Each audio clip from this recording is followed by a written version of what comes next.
Nggak ada kewajiban seorang suami itu lapor pada istri. Dulu tuh kita kan didoktrin bahwa suami itu adalah pemimpin, imam. Karena memang dua wanita ini yang rentan konflik. Sebelum saya lanjut, saya ingin informasikan dulu ke teman-teman semuanya. Yang ingin ketemu saya akan hadir di Jakarta tanggal 19 Oktober. 19 Oktober sekali lagi di Hotel Diraja, ya, di Jakarta Selatan.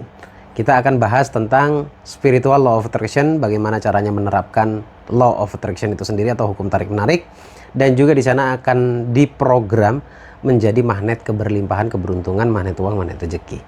Segera daftarkan diri Anda. Dan minggu berikutnya tanggal 26 saya juga akan hadir di Bandung di Hotel Arjuna, ya, dengan seminar dengan keilmuan yang sama.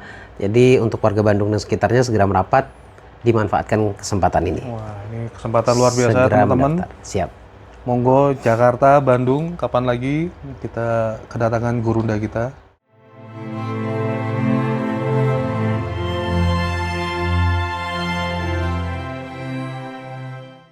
Assalamualaikum Gus Baraja. Waalaikumsalam Mas Sabda. Sehat-sehat Mas Sabda ya? Selalu sehat, selalu luar biasa saya. Aduh, kalau penonton tahu bentuk fisiknya Mas Sabda ini Anda akan jatuh cinta. Wah, jangan. Iya, kita ngomongin cinta nih kayaknya. Cintanya cukup ke istri saja. Oh, iya. Nah, ini tadi keren Gus. Jadi kita kemarin sempat ada beberapa respon ketika membahas tentang rumah tangga ya. Ya, Baiti Jannati, rumahku adalah surgaku. Yang terjadi sekarang beberapa banyak, ya kalau kita lihat di media ya, KDRT, ada ya hal-hal yang mungkin saya tidak mau sebutkan biar tidak masuk ke dalam mindset ya. Cukup mengkhawatirkan kalau saya bilang itu. Nah, ini kita akan bahas pelan-pelan satu persatu. Nah, kita akan memulai dari orang-orang yang kita muliakan kalau di rumah tangga ini, Gus. Ibu dan istri, Gus. Jadi ibu dan istri. Jadi kalau menurut saya ini adalah faktor paling penting ya. Buat para suami-suami ya, buat para suami-suami, ibu dan istri kita akan membahas biar tidak salah persepsi, biar semakin sadar, biar nggak nongkrong di lagi karena di rumahnya lagi panas gitu. Akhirnya memilih healing di Indo, pegang gold itu sambil rokokan. Ya, satu fenomena ya, akhirnya para suami banyak healing di salah satu brand minimarket itu ya, murah meriah soalnya. Kalau perlu bawa mug sendiri ya. Buat termos ya Gus ya. Tapi dalam arti kata kita tidak mendiskreditkan peran para suami ya. Mudah-mudahan dengan podcast hari ini para suami makin sadar bahwa oh iya, saya sama suami sama istri itu sepertinya ada yang salah nih gitu. Nah, bahasa cinta lah kalau bahasa kita kemarin ya Gus ya. Wah, ini seru. Gimana Gus? Jenengan sendiri sebagai sampling mensikapi peran ibu dan istri seperti apa, memuliakannya seperti apa. Saya mohon petunjuknya. Siap, monggo Gus. Siap, terima kasih Mas Sabda. Assalamualaikum warahmatullahi wabarakatuh, teman-teman. Pokoknya dengan gaya semangat ya. Selamat malam buat yang nonton live-nya, dan selamat pagi, selamat siang, selamat malam juga buat teman-teman yang nonton siaran ulangnya. Ini ya. Kenapa sih banyak yang menyampaikan bahwa ketika memuliakan dua wanita ini, kita akan dimuliakan juga oleh Allah? Karena memang dua wanita ini yang rentan konflik. Ketika mereka kumpul rentan banget. Seorang ibu kita dengan menantunya, notabene adalah istri kita. Kalau keduanya punya cikal bakal luka batin, rentan banget untuk konflik. Iya. Gitu. Dan cikal bakalnya dari luka batin ya. Rentan banget untuk konflik. Tetapi selain daripada itu, ketika ada seorang suami atau anak laki-laki ini mampu memuliakan dua orang ini dan mampu merukunkan, membuat mereka seakan seolah seperti anaknya sendiri dan ibunya sendiri, ini luar biasa. Akan menjadi aliran rezeki untuk para suami seperti ini ya. Nah, banyak yang menganggap dua hal ini atau dua wanita ini adalah hal yang biasa saja. Saya tidak mau menceritakan orang lain, jatuhnya gibah nanti. Ya, ya. Saya mau bercerita pengalaman saya saja. Baik, baik. Ya. Dulu saya itu juga orang yang tidak begitu hormat-hormat banget sama ibu sebenarnya. Dan saya pun dulu juga sembarangan kepada mantan-mantan istri saya. Saya sebut 2 kali ya, mantan. Jadi 2, mantannya 2. Ya sembarangan itu dalam artian begini ya. Artinya cuma kekeh dengan satu prinsip bahwa saya pemimpin gitu. Padahal sayanya nggak benar jadi pemimpin. Wah, gitu kan. Ini egoismenya. Iya, dulu tuh kita kan didoktrin bahwa suami itu adalah pemimpin, imam. Suami yang memiliki ladang, memiliki sawah ladang itu, di apa-apain juga terserah kita. Itu dulu prinsip yang yang ego gitu kan. Jadi ternyata ketika saya ngopeni bahasanya 2 wanita ini, Allah berikan perubahan dalam hidup saya. Bagaimana saya bisa taat, ngikutin doanya orang tua, kemudian saya memuliakan orang tua. Luar biasa. Kalau orang tua, saya rasa kalau kita panjang kali lebar penjelasannya akan ada tetesan air mata nih teman-teman nanti nih ya. Jadi ibu itu kenapa dikatakan surganya ada di telapak kaki ibu. Bahkan setetes air susu ibu itu tak akan bisa kita tukar dengan apapun. Kenapa Allah mempredikatkan seorang ibu tuh layaknya dewa? Gitu kan. Bahkan kalau misalkan ada yang bisa disembah, mungkin ibu yang pantas untuk kita sembah, ya kan? Karena satu hal saja yang tak tergantikan sebenarnya. Apa itu? Karena kita sudah nginep di perutnya 9 bulan 10 hari, ada yang lebih ada yang kurang dari itu. Dan mengorbankan kesehatannya saat melahirkan, mengorbankan nyawanya. Nah, kita ambil dari definisi mengorbankan nyawa. Jadi tidak hanya ibu sebenarnya. Di situ ada bapak. Di situ ada ayah yang luar biasa juga pengorbanannya untuk ibu kita yang Allah jadikan predikatnya surganya ada di telapak kakinya. Tapi yang menjaga ibu itu adalah bapak. Jadi kalau saya menjelaskan, walaupun tidak bisa saya pungkiri, Rasulullah yang mengatakan ummuka abuka. Ya kan? Ibu 3 kali, kemudian ayah 1 kali. Ayat terakhir. Tapi ayo kita samakan penghormatan kita kepada orang tua kita. Nah, karena kita bahas tentang wanita hebat, coba langsung saja Anda muliakan ibu Anda. Buatlah dia tersenyum. Ada cerita sedikit Mas Sabda. Saya ketemu adik sepupu saya. Dan jauh di bawah saya umurnya. Tapi saya disadarkan oleh dia. Semisal nih contohnya, ada ibu yang pengen umroh, tapi tujuannya agar sama kayak orang lain juga umroh, ibu belum umroh, misal kasarnya begitu. Nah itu kan tidak dibenarkan niat itu kan. Kok jadi ibadah ingin sama seperti orang lain? Betul. Bukan ingin menemui Allah dan menemui Rasulullah di sana. Tetapi senggolan dari adik saya tuh jawabannya sangat-sangat elegan. Kita kan diperintahkan ini, Mas. Kita diperintahkan untuk menyenangkan hatinya dan membahagiakan dirinya. Bukan merubah niatnya. Oh, iya. Selama itu ibumu senang, coba perkara dia salah atau tidak mutlak urusan Allah dengan dirinya. Tapi tujuan kita adalah keinginan kita, saya ingin membahagiakan ibu saya, misal begitu. Ya udah, kita turuti, karena ternyata dia bisa tersenyum, bisa bahagia di situ. Gitu. Sampai sebegitunya kita ke orang tua. Nah, artinya ternyata di situ ada kekeramatan. Bahkan ada yang mengatakan ratukan ibumu agar engkau juga diberikan rezeki seperti layaknya ratu. Gitu kan? Bukan dalil, nggak ada dalilnya ini. Nggak usah cari dalil. Nggak ada. Cari di saya ada. Nah, itu ibu. Bahkan kalau misalkan kita sedang bermasalah, sudah banyak cara yang sudah kita lakukan, tetapi tidak memberikan dampak perubahan, coba deh satu cara. Sekali lagi ini nggak ada dalilnya. Coba satu cara, datangi ibumu, basuh kakinya dan minum airnya. Kemudian mintalah doa padanya, dan kemudian minta maaflah kepadanya. Takut ada satu kejadian dalam hidup kebersamaan antara anak dengan ibunya, tapi ibunya tidak ridho.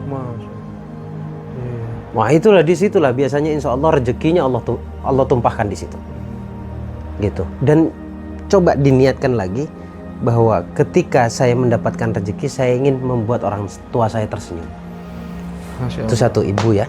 Kalau kepanjangan nanti istrinya nggak kebagian ya.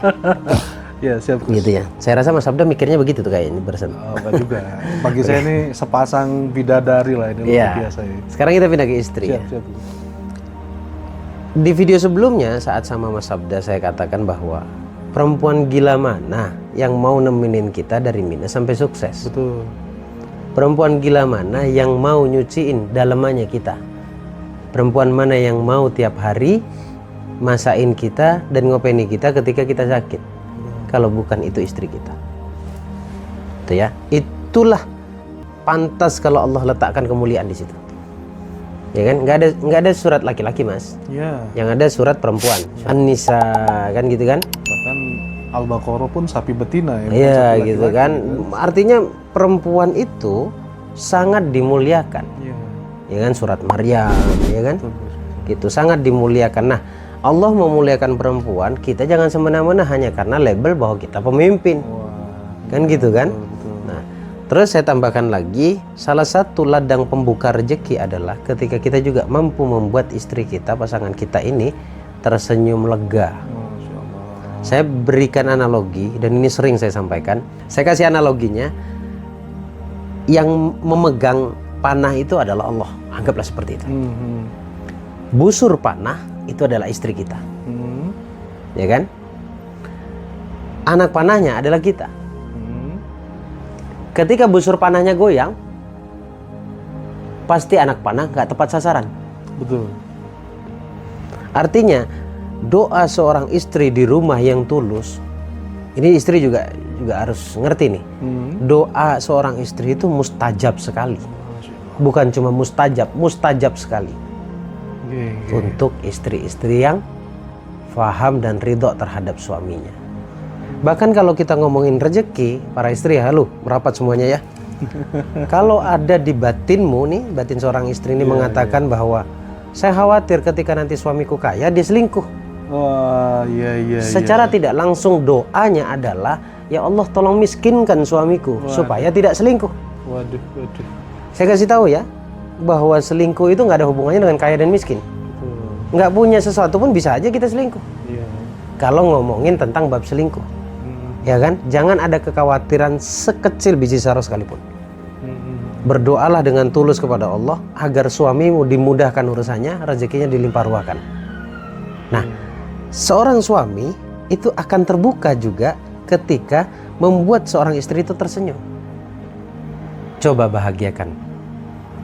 Kewajiban suami itu adalah memberi nafkah. Coba perhatikan baik-baik. Jangan-jangan nafkahnya nggak teratur kita. Wah, ini nih. Gitu, Mas. Betul. Kadang-kadang suami kalah sama hobi nih, Gus. Hobi nomor satu, iya, istri nomor dua. Istri nomor sekian gitu kan. Bahkan ada istilah lebih baik minta izin daripada minta maaf ya. Kebalik ya, minta maaf daripada minta izin gitu. Nah, minta maaf Saking daripada minta izin. mengalahkan, pengen mengutamakan hobi tadi ya. Baik, Gus. Banyak dilarang soalnya. Betul.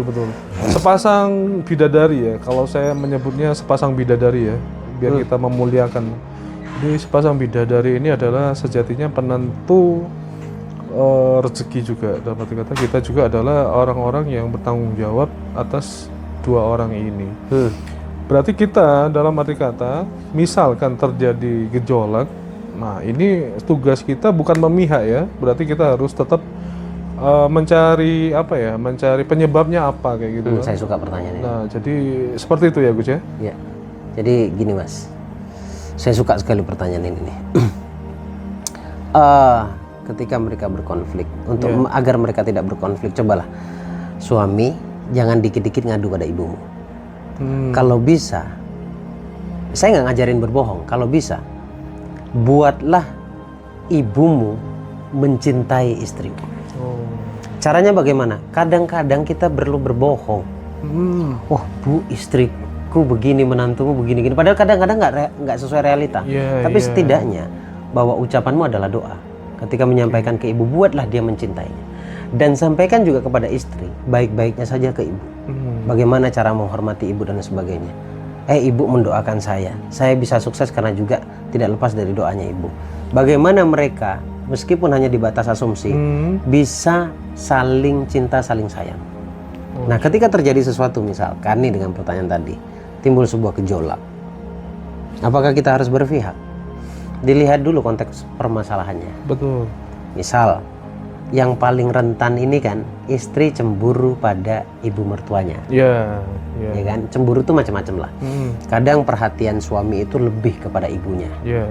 Atau mungkin kadang kalau ngasih sesuatu ke ibunya nggak pernah ngasih tahu istrinya. Betul, diam-diam ya. Ya, hai para istri.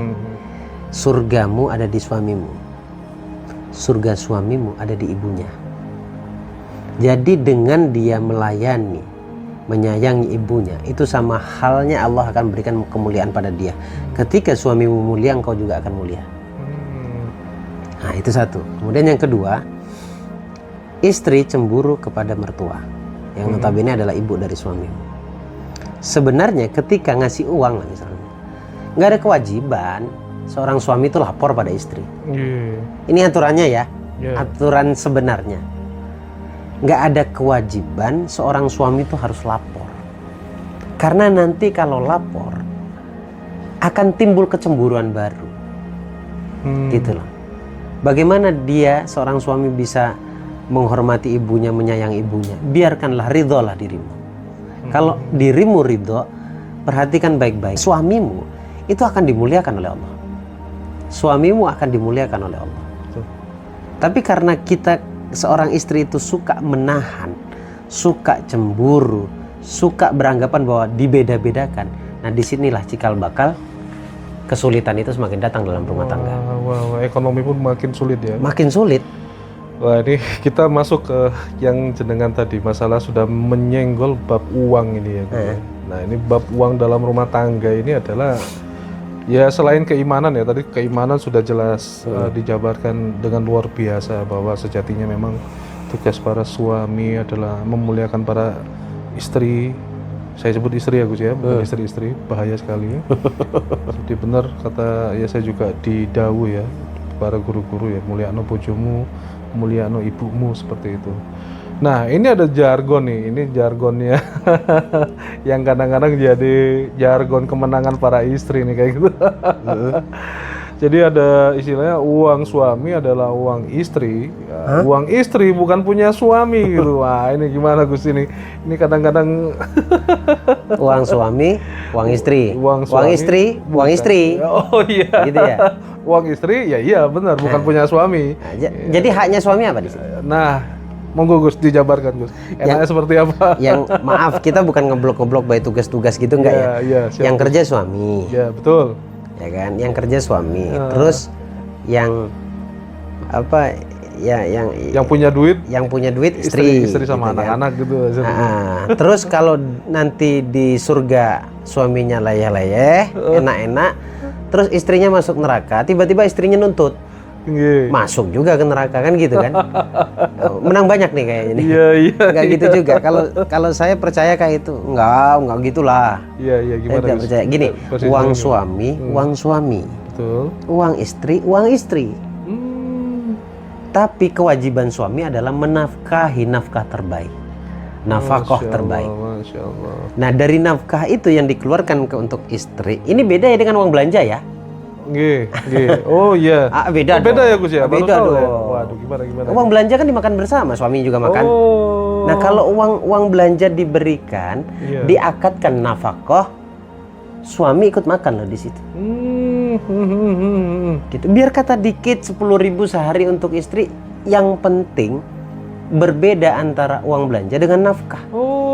Wah, ini kalau istri tahu akan muncul uang skincare ini nanti. Ya muncul. Nih, saya kan harus menjawab nih. Oh iya. Enggak saya bilang suami begini, tadi saya bilang udah pojokin suami, sekarang wah. Kan gitu kan, saya tadi bela suami, sekarang saya bela istri. Kan ada porsinya masing-masing. Ibu semangat ini. Nah, gimana Gus penjelasannya Gus? Jadi nafkah itu bukan hanya bicara uang belanjaan juga nafkah. Tapi tapi juga harus ada sesuatu yang disimpan oleh istri. Nah, nafkah istri ini punya dia. Kita tidak boleh mengganggunya. Kalau kita mengganggunya, akadnya hutang, bos. Oh, iya. Gitu. Iya. Nah, makanya biar jargon ini nggak keluar lagi. Iya. Sekarang kita by porsi. Oke, istri tidak boleh ganggu uang suami. Betul. Tapi kewajiban suami adalah memberikan nafkahnya, memberikan uang untuk keperluannya. Karena bisa jadi nih, Mas. Tadinya sebelum menikah, ini istri, gadis, bekerja, punya penghasilan. Ya kan? Kemudian kita nikahin nih anak orang nih. Kita nikahin karena kita takut nanti dia ada apa-apa di luar. Akhirnya kan lebih disarankan untuk tidak bekerja kan? Iya. Nah, berarti kan otomatis pendapatannya ngerem nih. Betul. Bukan ngerem, udah hilang gitu Iya, kan? Betul, Gus. Nah, sekarang tugas suami coba cukupi kebutuhannya. Walaupun tidak sama karena tidak punya cukup rezeki misalkan. Iya, Tapi betul. tetap harus ada. Sesuai porsi lah ya, seperti itu ya. Iya, jadi bukan uang suami milik istri, bukan. Uang suami ya uang suami. Uang istri, uang istri. Istri saya di sebelah saya sekarang. Ning langsung guyu ning. Ke sana, kameranya ke sana. Itu. Iya. Tapi nafkah ya, artinya gini. Uang makan beda nih. Kalau saya ke istri saya, mumpung dia dengar nih. Iya. Uang makan itu beda. Untuk dia kalau dapat rezeki saya kasih beda. Oh, seperti itu ya. Karena saya tahu ketika istri itu tersenyum lega ridho, itulah yang akan membuka. Ingat ya para suami, saya harus sampaikan di sini sebelum lanjut ke pertanyaan berikutnya. Awalnya sebelum kita menikah rezeki kita satu. Ketika kita menikah rezekinya dua. Ada anak 3, 4 dan seterusnya. Berarti bukan milik kita saja. Makanya suami harus benar-benar memberikan haknya. Itu nafkah tuh hak tuh. Bukan kewajiban saja. Hak dan kewajiban jadi situ. Haknya istri, kewajibannya suami. Betul. Gitu. Wah, ini saya tangkep nih. Ini garis lurus ini. Jadi biar suami nggak ego, nggak idealis. Suami juga harus sadar bahwa di pundaknya bukan rezeki dia aja kayak gitu. Iya. Jadi rezekinya istri, anak-anak dan para orang tua juga. Ya, tapi istri juga jangan ngambil semuanya. Iya Gus ya. Iya. Ban bocor aja bingung nanti kan suami kan? Betul. Nah, karena jangan ngambil semuanya ini, Bos. Iya. Jadi gimana nih? Dalam arti kata posisi istri nih. Nah, balik lagi ke istri nih sekarang. Biar fair kita ya. Yang baiknya tuh seperti apa sih? Kalau lagi nggak ada rezeki, kamu seperti apa? Kalau lagi ada rezeki, kamu jangan, ya itu tadi, jangan bahagia nanti nggak ada rezeki mukanya langsung masem gitu kan? Nah ini nih gimana nih Gus? Ya kan. Karena Menteri Keuangan ini kita ngurusin Menteri Keuangan. Tadi kan saya katakan rezeki itu akan baik ketika seorang suami mampu membuat seorang istri tersenyum. Betul. Tapi bukan berarti selalu ada standarisasi di sini. Mau tersenyum kalau dapat emas segebok gitu kan. Pulang suami harus bawa, nggak gitu juga konsepnya gitu loh. Artinya bagaimana bisa saling mengerti. Ketika memang kondisinya pas-pasan, cobalah ridhoi suamimu, ya kan? Tetap. Tapi perempuan itu juga punya hak untuk meminta lah. Betul. Nah kan ada beberapa kasus karena doktrin bahwa sama suami itu nggak boleh gini. Sampai akhirnya dia meminta haknya pun tak berani. Ingat ya perempuan, ibu-ibu, para istri, Anda meminta hak Anda itu boleh. Tapi karena dasar pengertian. Pengertian misalkan hidupnya pas-pasan. Ya kan? Haknya istri itu kan juga bahagia kan? Iya, betul. Nah, tapi kalau haknya itu memang kak sama suaminya tidak bisa dipenuhi, ya jangan meronta-ronta, jangan mau maksa, jangan kalimat saya dijadikan senjata nih. Wajib tuh membuat istri tersenyum gitu, bagian itunya dipotong nanti tuh, ya kan? Lalu diupload misalkan gitu, nggak gitu juga konsepnya. Hormat pada suami, menghargai suami, mengerti suami itu adalah sebuah kewajiban juga dari istri. Baik. Tadi sempat saya baca ada pertanyaan, ada salah satu pemirsa yang bilang bahwa ada suaminya yang sudah tidak memberikan nafkah gitu kan. Oh iya.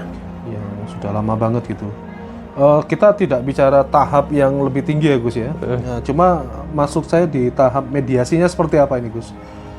Biar hal-hal yang Tidak menafkahi. ya tidak diinginkan dalam rumah tangga, dan ini adalah satu prestasi setan yang luar biasa ya. Tidak terjadi. Seperti apa, Gus? Ya. Nah, inilah yang cikal bakalnya melahirkan luka batin pada seorang istri. Tapi sebenarnya suami seperti itu, ini agak lumayan muter-muter nih penjelasannya. Ya kan?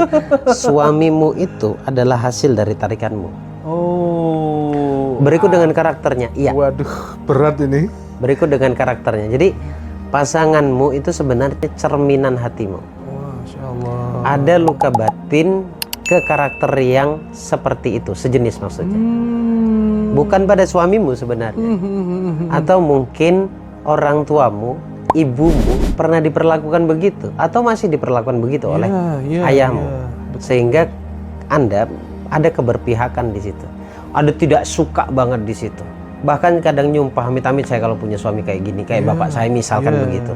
Ternyata dia menikah dengan karakter yang mirip-mirip dengan ayahnya. Sekali lagi ini luka batin. Nah, kalau Anda tahu luka batin, ya, suamimu adalah sebuah sarana untuk memperlihatkan luka batinmu. Jalannya agar luka batinmu kelihatan, coba deh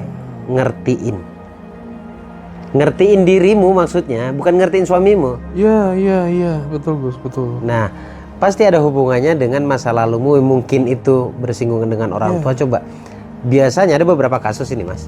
Biasanya kalau suaminya orang tuanya dimaafkan, ya kan, saya misalkan memaafkan ibu saya atau ayah saya, itu kesininya jadi baik.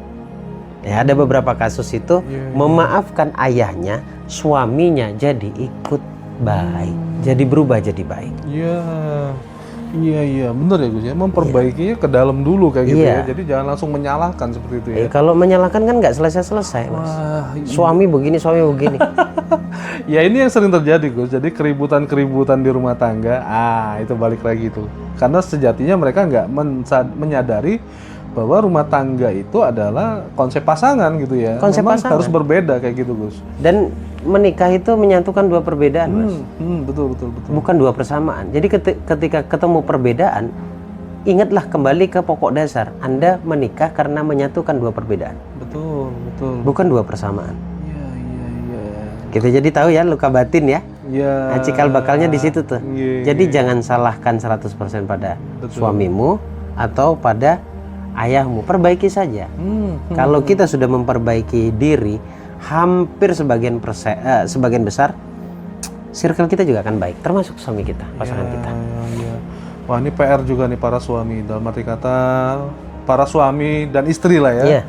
Jadi luka batin yang terjadi, apakah memang tanpa sadar kita memanggil kembali, jadi muncul repetisi gitu kan, polanya berulang gitu kan. Ini memang harus komunikasi Gus. Nah, balik lagi komunikasi, bahasa cinta kayak gitu Gus. Ini kadang-kadang tuh, aduh gimana ya kayak itu. Bahkan ada ya, ngapunten, di rumah tangga yang satu rumah itu komunikasinya by WA gitu. Gimana itu Gus? Kalau ketemu nggak banget komunikasinya. Dan perlu saya akui, yang begitu-begitu biasanya perempuan. Iya kan? Gini, dia ketemu ngomong selantang seperti dia chatting tuh nggak berani, nggak mau. Iya kan? Betul. Tapi ketika chatting, habis kita kayak di sidang. Betul. Ya kan? Ini realita dulu. Setengah curhat. Iya. Ya kan, setengah curhat. Nah, coba begini poinnya yang mau saya sampaikan. Kalau sedang konflik, ayo budayakan komunikasi. Dan lihat waktu kalau komunikasi. Jangan sampai bicara tentang memecahkan permasalahan itu di kondisi salah satunya sedang panas. Salah satunya sedang marah, sedang sibuk dan sebagainya. Makanya tempat yang paling baik untuk membahas, mengembalikan, nganyari nikah orang bilang. Yang paling pas tempatnya adalah ranjang. Seperti itu ya. Atau di meja makan. Saat asik-asik makan, sambillah ngobrol. Untuk memecahkan masalah itu. Nah, kadangkala karena kita tidak tahu bahasa cinta yang kemarin itu, kita suka salah mengambil momen untuk berbicara yang sebenarnya bisa terpecahkan. Nah, kesannya ketika salah momen, salah tempat, salah waktu, jadi makin besar. Padahal masalahnya kecil. Betul, dan terjadilah kadang-kadang ya KDRT dan hal-hal lainnya gitu ya. Iya. KDRT siapa nih? Istri ke suami atau suami ke istri? Ya, macam-macam Gus yang terjadi. Tapi rata-rata memang tetap suami ke istri lah ya. Siap bahasa cinta, kemudian sepasang bidadari, circle rezeki rumah tangga yang luar biasa ternyata pusarannya. Ternyata memang kita wajib secara apa ya, seorang suami yang meratukan ibu dan istri kayak gitu. Ini satu insight yang luar biasa Gus. Masya Allah, Masya Allah. Jangan takut untuk takut pada istri dalam beberapa perkara. Ya, dalam beberapa perkara. Dalam beberapa perkara, tapi dalam konteks memimpin keluarga, ya Anda harus keluar perannya sebagai pemimpin. Tetapi untuk hal-hal kecil, tidak usah dijadikan pemicu. Jangan takut untuk takut pada istri di dalam beberapa perkara. Gitu. Ya, kan ada istilah kalau di luar kayak singa, di dalam rumah kayak kucing gitu. Ya memang ada cerita-cerita kayak gitu kan. Wah, kendel, jago di luar. Pas pulang, ada cerita dikit nih. Cerita dikit saja. Di satu kumpulan, di situ ada saya. Ya kan? Kita itu kalau sama istri itu harus tetap jaga otoritas kita. Betul. Kita tidak boleh berada di bawah mereka. Betul. Kita seorang pemimpin. Betul. Ini teman ngajarin saya. Betul. Selang waktu tidak lama, handphonenya berbunyi. Handphonenya berbunyi dengan santainya dia. Ya Ma. Ya. Enggak santai. Ya Ma. Oke. Jadi kayak gitu. Sebentar, saya pulang dulu ya. Iya. Ternyata dia habis dimarahin sama istrinya. Dia pulang akhirnya gitu. Kayak gitu. Itu cerita real itu. Ada. Teman saya masih ada itu. Fakta ya Gus. Iya. Dan orangnya kayanya luar biasa. Masya Allah. Kayanya luar biasa. Karena apa? Sebegitunya. Jadi dia mengatakan dengan serius ini ya. Kita jangan juga takut pada istri dalam beberapa perkara. Betul. Gitu. Kemarin saya ngomong begitu bercanda aja sebenarnya gitu. Saya hormati, saya sayangi istri saya. Sama Gus, saya juga nggak takut istri, cuma istri lebih berani. Iya itu aja sih, bedanya di situ. Sebelum kita akhiri, saya ingin informasikan ke Anda semuanya, pecinta channel Gus Baraja yang ingin ketemu saya akan hadir di Jakarta tanggal 19 Oktober di Hotel Diraja di Jakarta Selatan dengan acara seminar Spiritual Law of Attraction, memprogram pikiran bawah sadar dengan magnet uang atau menjadi magnet uang, magnet kekayaan, magnet rezeki, magnet keberlimpahan. Kemudian di minggu berikutnya di tanggal 26 Oktobernya saya hadir di Bandung di Hotel Arjuna. Jadi manfaatkan kesempatan ini untuk bisa ketemu saya dan merasakan sensasi terapi dari saya langsung. Terima kasih, sampai ketemu di video berikutnya. Baik Gus Baraja, dahsyat hari ini luar biasa. Mudah-mudahan menjadi insight buat para suami, buat para istri juga. Suami tidak ego, istri tidak menang sendiri, anak-anak tetap diutamakan, rumah tangga adalah satu kewajiban, amanah yang wajib diutamakan juga. Jadi ya mudah-mudahan ini menjadi insight baik ya. Masalah bahasa cinta, pengertian, sepasang bidadari yang luar biasa harus kita muliakan. Matur nuwun Gus Baraja. Sami-sami. Semangat terus. Sabda. Memberikan kebermanfaatan, memberikan pencerahan. Amin. Yuk sadar. Yuk sadar. Hashtagnya yuk sadar. Siap. Gitu.